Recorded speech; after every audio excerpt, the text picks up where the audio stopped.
now that that's vented, Megan, I would just like to say, I get lolcats emailed to me daily. Is that sad? For the question of the week, I believe it is, what is your craziest story? The craziest thing that's ever happened to you? Something along those lines. The craziest thing that's ever happened to me, I was camping with my dad, because every year he takes each of us, me and my sisters, or like me, my sister, my other sister, or my mom, on a date, every year. This was the year I was in grade 8, and we went camping for a night, in a canoeing site, because I've always wanted to do that.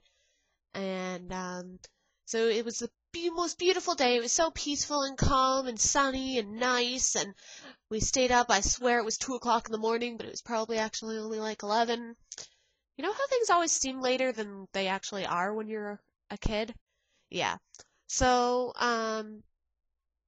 we went to bed in the tent, obviously, and then, I woke up a few times in the night because it was raining really, really hard. I was like, oh great, this is gonna be fun to pack up in the morning. So, and then I went back to sleep, and then I woke up, and it was like, it's still raining, that's weird, and then I went back to sleep, and then I woke up in the morning. My dad was gonna go out canoeing a little bit earlier, and then I was gonna get up and make breakfast and have it ready for him when he came back. So he got out of the tent, and then I got up like 5 minutes later, and he was still on the campsite. I was like, well, this is weird. So I look around, and it's not raining anymore, but everything is absolutely soaked, and there are trees falling down on our campsite. I kid you not. So we're standing there on our campsite in the middle of the middle of nowhere with our canoe as our only means of transportation. And we're like, we might want to get out of here. So we pack up the tent. Actually, we don't really pack up the tent. We take it down, throw everything in the canoe, put our rain jackets on top of it, because we did think to bring rain jackets along. So we put our rain jackets on top of everything so that they'll stay mostly dry, because it's spitting a little bit.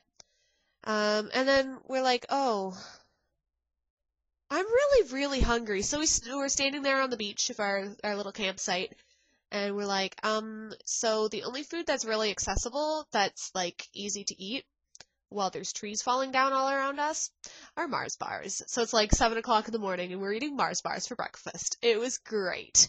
Then the wind decided to turn right around and practically blew us back to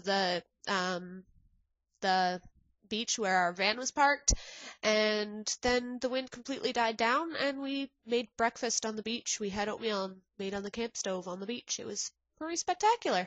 I will see you all, or you will see me next week, and I will see you tomorrow, Tim.